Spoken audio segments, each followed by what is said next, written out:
Bonjour à tous, moi c'est Audrey, je suis praticienne shiatsu et passionnée de santé équine. Et tous les vendredis, je me mets au défi de vous partager un maximum d'informations et de pistes de réflexion sur un sujet lié à la santé de vos compagnons à crinière. J'embarque donc avec moi pour parler physiologie, émotions et relations, avec beaucoup de bonne humeur et surtout de la passion. C'est parti, je vous souhaite une bonne écoute.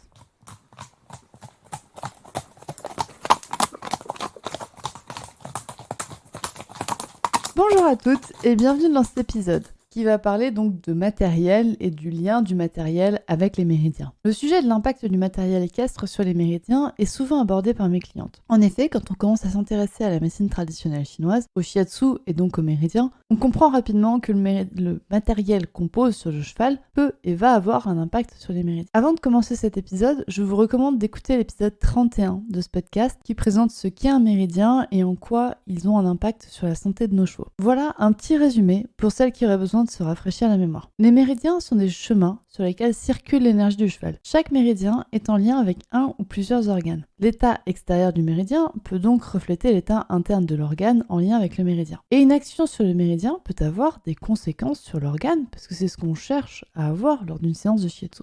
Lors d'une séance de shiatsu, de massage ou d'acupuncture, l'influence exercée sur le méridien et donc sur l'organe est positive. Votre cheval est censé aller mieux après la séance qu'avant. En shiatsu, une action sur le méridien, ça veut dire le praticien réalise des pressions sur les trajets des méridiens. C'est assez light, on va dire, comme définition, mais en même temps, du coup, on peut se demander très légitimement quelle est l'influence d'une pression qui n'est exercée non pas par les mains d'un praticien, mais par une selle, par un filet, par des guêtres. Et c'est ce qu'on va voir aujourd'hui. Je vais d'abord cadrer un petit point. Dans cet épisode, je vais surtout parler de matériel qui est mal ou pas adapté. Et donc sur quel méridien un matériel mal adapté va jouer. En fin de cet épisode, je généraliserai plus sur l'adaptation du matériel. Et dans toute la première partie, je parle de selles, sangles, filets, guêtres qui sont mal adaptés ou non adaptés à votre cheval. Je sais que c'est pas bien, mais partez avec ça en tête. Que la selle n'est pas adaptée, etc. On va donc détailler, vous l'avez compris, la selle, la sangle, le filet et les guêtres. Et donc commençons tout de suite par la selle. Au niveau de la selle, il y a le méridien vessie qui passe. C'est un méridien qui longe l'encolure, qui longe le haut de l'encolure au niveau de l'insertion des crins, puis les muscles dorsaux, qui est il est vraiment sous la selle, et qui ensuite, ce méridien, va se prolonger sur la face postéro-externe du membre postérieur. Et sur le méridien vessie, au niveau du dos, il y a ce qu'on appelle les points choux dorsaux. Alors chou, ça s'écrit S-H-U. Donc c'est des points qui sont vraiment en lien avec chaque organe. C'est-à-dire qu'il y a un point chou dorsal de l'estomac sur lequel on va agir quand on va agir sur l'estomac. Donc il y a des points choux dorsaux pour tous les organes. Donc le cœur, le poumon, la rate, l'estomac, le foie, le rein, etc. Tous ces points, tous ces organes ont des points qui sont localisés sur le méridien vessie au niveau du dos. Donc potentiellement, tous les organes peuvent être impactés par une selle qui est mal équilibrée. Et je vais quand même vous noter 3 points qui reviennent quand même fréquemment lors de mes séances. Le point chou du poumon qui est situé juste en arrière du garrot, au niveau de l'ouverture d'arcade de la selle. Donc vous comprendrez bien que si votre selle a une arcade qui est trop serrée, elle va comprimer le point chou dorsal à chaque fois que vous montez, ce qui peut avoir un impact sur le poumon de votre cheval. Donc par exemple, si vous avez un cheval qui tousse énormément au travail, on va y penser. Il y a également le point chou de l'estomac, qui est au niveau des vertèbres thoraciques T13 et T14, au niveau du point d'inflexion de la selle. Donc normalement, c'est une selle...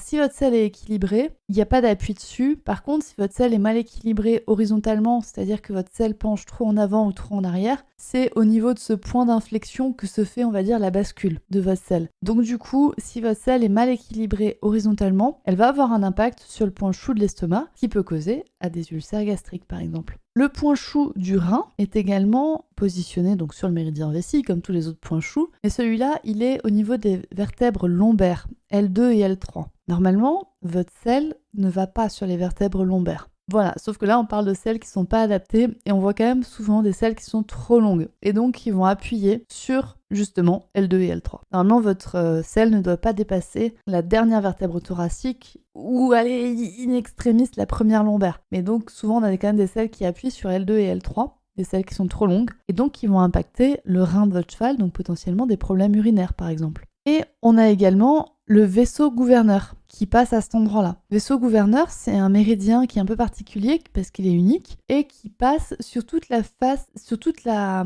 ligne médiale dorsale du cheval, c'est-à-dire qu'il passe sur la colonne vertébrale. Et il a un énorme rôle dans la communication nerveuse parce que bien évidemment, il passe sur la colonne vertébrale, donc il a un impact dessus. Donc si votre selle à un endroit appuie sur la colonne vertébrale, c'est ce méridien qui va être impacté et donc potentiellement causer des problèmes d'ordre neurologique chez votre cheval lorsque vous le montez, ou même quand vous le montez plus, si le problème est bien incrusté. On a vu donc la selle, on va voir sa petite copine, qui est donc la sangle. Comme il y a vaisseau gouverneur qui est sur la ligne médiale dorsale du cheval, on a vaisseau conception qui est sur la ligne médiale ventrale, c'est-à-dire qui va passer le long de la gorge, sous le ventre, jusqu'au périnée. Et donc, vaisseau conception, il a un grand rôle dans la gestion de l'appareil génital notamment. Si votre sangle est mal adaptée, qu'elle comprime trop fort ce méridien, on peut avoir des problèmes d'ordre génitaux et également des problèmes de gorge. On a ensuite, qui est relativement connu, le lien entre la sangle et l'estomac. Vous savez tous que si votre cheval a des ulcères, il va devenir rétif au sanglage parce qu'en fait, il y a le diaphragme qui est relié à l'estomac qui passe au niveau du passage de sangle. Et il y a aussi le méridien de l'estomac qui passe par là. Donc du coup, si votre sangle est mal adaptée, elle va potentiellement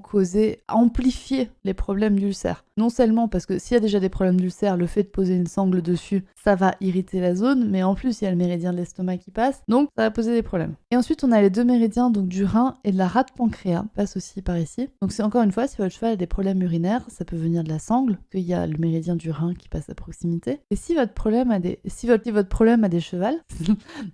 cheval a des problèmes d'ordre lymphatique, la circulation lymphatique est sous la responsabilité du méridien de la rate pancréas. Donc du coup, c'est à vérifier. Le méridien de la rate pancréas est surtout impacté quand les sangles sont trop longues, qu'elles remontent trop haut vers les coudes, parce que ce méridien est situé quand même assez haut. Donc le méridien de la rate pancréas est plus atteint par des sangles qui sont trop longues et qui vont frotter à cet endroit. On passe ensuite au filet. Le filet, je suis désolée de vous le dire, mais il y a 7 méridiens qui passent au niveau de la tétière et de la sous-gorge du filet. Il y en a 7, c'est énorme. On a donc vaisseau gouverneur, on a le méridien de la vésicule biliaire, celui de l'intestin grêle, celui du triple réchauffeur, de l'estomac, du gros intestin et de la vessie. Ces méridiens passent aussi sur le reste de la tête, mais pour moi, si vous devez vérifier qu'une seule chose sur le filet de votre cheval, ça serait la tétière. Parce que au niveau de la tétière, vous l'avez vu, tous les méridiens, il y en a 7 qui passent. C'est énorme. Donc, pour les tétières, évitez les tétières trop fines. Je pense notamment au licol en corde ou les tétières trop épaisses. Là, je pense à la tétière du bridon anatomique de Décathlon qui mesure, je crois, 4 cm d'épaisseur. C'est beaucoup trop épais. Ça va forcément blesser cette zone. Les tétières à pont, pourquoi pas. Mais attention parce qu'elles sont souvent trop larges au niveau des oreilles pour que le bridon soit stable. Donc c'est vraiment à voir. Pour les licols en corde, ma foi, même moi j'utilise cet outil. C'est un outil qui est assez génial dans sa communication pour le cheval parce qu'il est léger, etc. Par contre, sachez que c'est un outil qui a été conçu pour mettre des pressions, et notamment une pression au niveau des cervicales hautes, donc au niveau du passage de tétière. Donc c'est un outil qui a été quand même conçu pour faire mal si le cheval s'y oppose. C'est à savoir. Encore une fois, vous pouvez utiliser votre matériel qui n'est, on va dire, pas adapté en toute connaissance de cause et savoir ça. Moi, je sais ça, je sais que mon licol en corde, ça fait mal au niveau du passage de tétière, ça appuie sur tous ces méridiens. Du coup, je fais un petit massage de la tétière à chaque fois que je mets un licol en corde. Les guêtres, on commence à en parler. Alors autant l'adaptation de la selle, c'est bon, j'ai l'impression que ça commence à bien rentrer dans les cerveaux de tout le monde. L'adaptation du mors et du filet, doucement, on y arrive, très doucement. L'adaptation des guêtres, j'ai l'impression que tout le monde en a encore rien à foutre.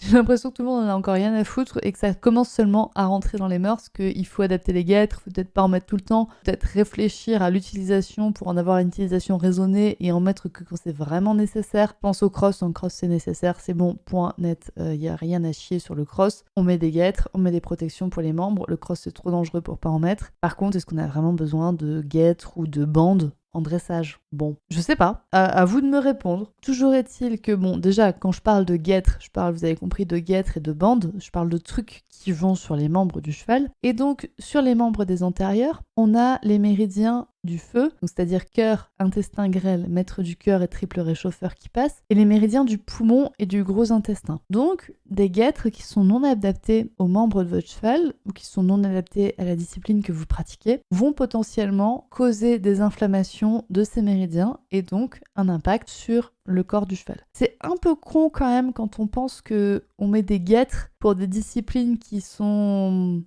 physiques pour le cheval, c'est-à-dire où on a besoin d'un bon système cardiovasculaire, enfin cardio-pulmonaire surtout, cardiovasculaire et cardio-pulmonaire les deux, mais quand on réfléchit, c'est un peu con du coup d'aller blesser ces méridiens du cœur et du poumon qui sont situés sur les antérieurs. Donc voilà, réfléchissez encore une fois à l'utilisation que vous voulez faire des guêtres et des bandes. Sur les méridiens postérieurs, on a les méridiens du foie, de la vésicule biliaire, de la rate pancréas, de l'estomac, du rein et de la vessie qui passent. Donc réfléchissez bien au type de protection que vous voulez mettre, notamment les protège-boulets qui vont vraiment appuyer sur le foie, la rate pancréas et le rein. Est-ce que votre cheval en a besoin? Est-ce que les protections sont à sa taille? Est-ce que vous n'avez pas emprunté les protections d'une copine? Est-ce qu'il n'y a pas de point de frottement? Est-ce que ça chauffe pas trop? Enfin voilà, tout ça c'est des questions à avoir sur les guêtres et je vous invite à vous faire votre propre réflexion. Voilà, j'ai fait le tour de ce qui est influencé par quel équipement mal adapté. Donc pensez à moi, si votre cheval a des faiblesses pulmonaires et que votre selle est mal adaptée et que vous mettez des guêtres et voilà, enfin bref. Vous pouvez potentiellement penser au shiatsu dans ces cas-là.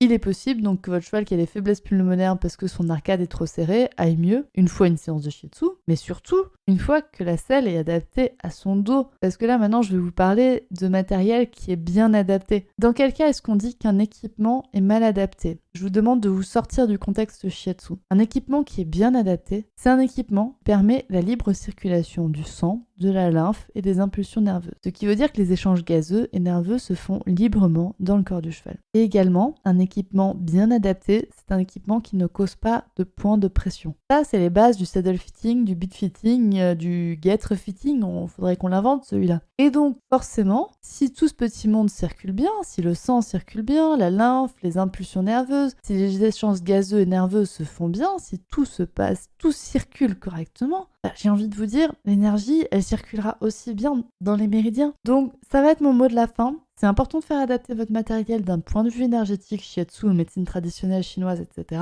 Mais pour moi, c'est encore plus important d'un point de vue vétérinaire et ostéopathique. Dans la prise en charge d'un cheval, je vous recommande toujours d'aller du plus gros au plus subtil. Et entre le conflit de processus épineux, donc qui touche l'os et la moelle épinière, et un point d'un méridien qui est un petit peu serré, je vous laisse deviner lequel est le plus important d'éliminer pour moi. En éliminant la raison d'un conflit de processus épineux, c'est-à-dire une selle, notamment une selle mal adaptée, vous allez forcément aider aussi à la résolution du blocage du méridien qui est un petit peu serré. Donc faites adapter votre matériel, c'est très important pour toutes les raisons que vous voulez, mais faites-le adapter. Faites venir un saddle fitter, un bit fitter, un guêtre fitter, on a dit qu'il faut qu'on l'invente, ou vous faites des essais-erreurs par vous-même, si vous préférez, mais il faut être conscient de l'impact qu'a votre matériel sur la santé du cheval, et donc les erreurs que vous allez faire vont potentiellement vous demander d'être résolues.